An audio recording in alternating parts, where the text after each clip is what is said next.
Hello, BookTube. I have another mail haul for you, not very big, and once again covered in cardboard. So I don't know what's going on here. Probably means more finished copies, but we do have one manila envelope. This gray, rainy day here in Boston. What have we got here? What is this? Oh. Okay, these are two paperbacks by Andre Aciman. Enigma Variations and the movie cover edition of Call Me By Your Name. How wonderful. So Enigma Variations, these are both out already, obviously, and they both come with the blurbs and whatnot. Oh, great.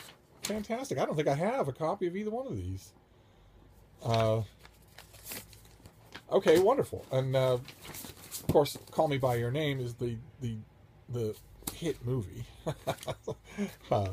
In which two tobacco addicts find temporary love. All right, so that's kind of a surprise. All right, so now we'll move on to cardboard. What are we going to do for cardboard? One of these vacuum packed things. Oh, great. We saw this before. We saw this in an advance copy. This is Taylor Downing's Reagan and Andropov and the World on the Brink, 1983. Let me read to you here. It's a war game that very nearly killed all life on Earth. The year 1983 was an extremely dangerous one, more dangerous than 1962, the year of the Cuban Missile Crisis.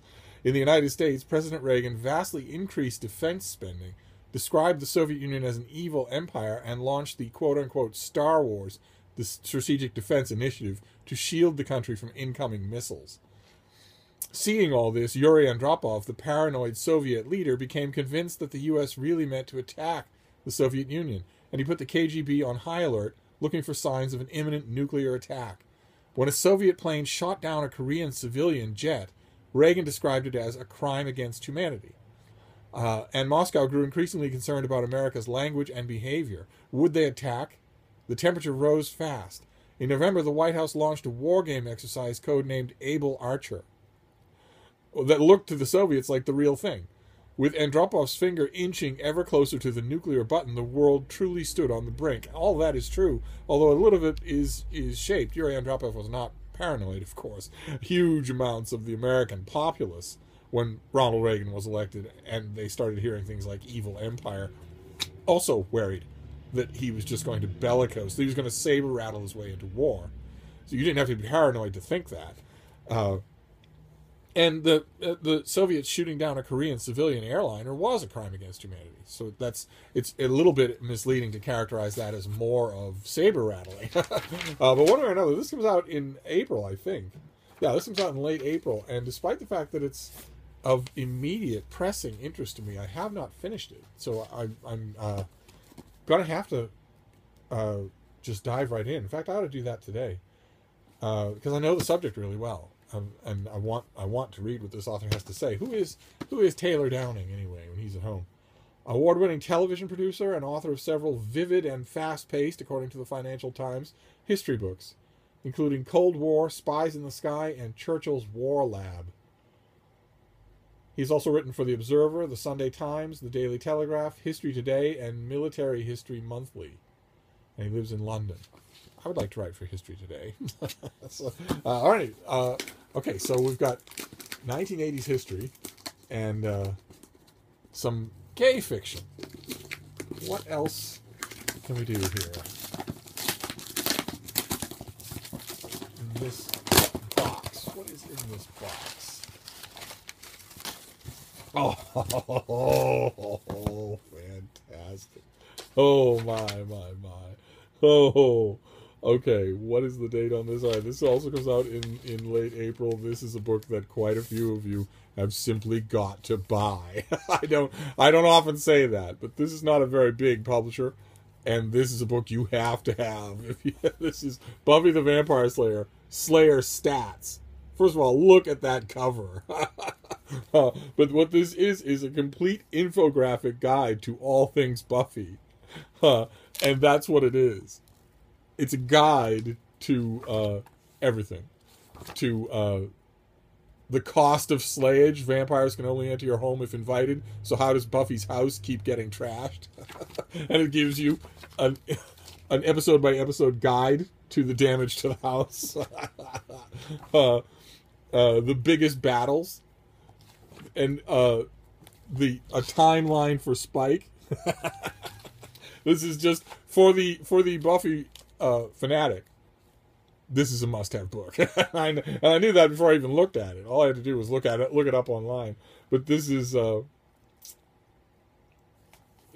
much better. This is wonderful. The big bad lineup. Where is my favorite? Yes, the mayor. Mayor Richard Wilkins III in human form. Oh, this has everything. Drusilla and Spike when he was a big bad, and the Master from the first season. Oh boy, oh boy. Okay. All right, wonderful.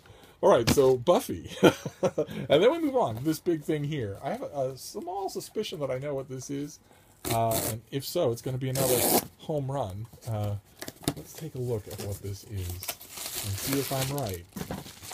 It's a package inside a package.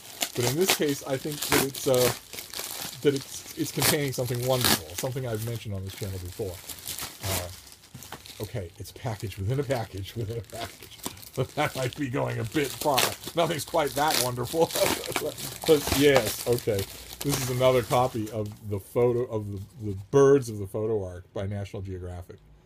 A gorgeous follow-up to their book, The Photo Arc, in which a photographer takes animals into his photography studio, puts them against a black backdrop, and takes high-definition pictures of their faces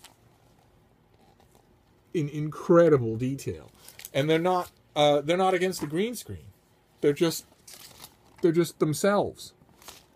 He does it with larger animals, and then he does a whole book with on birds, and it is just it's incredible, absolutely incredible. I mean, there's text and there's information about the conservation status of each of these birds, but really the joy of the thing is anti 21st century. The joy of the thing is very slow and very studied, where you just get a picture and just spend endless amounts of time just staring at the detail of these incredible creatures. So this is wonderful. Glad to have another copy. Wonderful. All right, so that is it. This is for a small mail. It created a lot of mess. So we have Birds of the Photo Arc, which I've already recommended. And then Buffy the Vampire Slayer stats, so you can get infographics on everything. And then 1983, When We All Almost Died.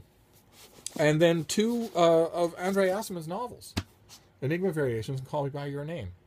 So that is a rainy day mail haul. I don't suspect there's going to be anything else. But I've got lots of other things to talk to you about. So I'll sign off now, and I'll be back. Thank you, BookTube.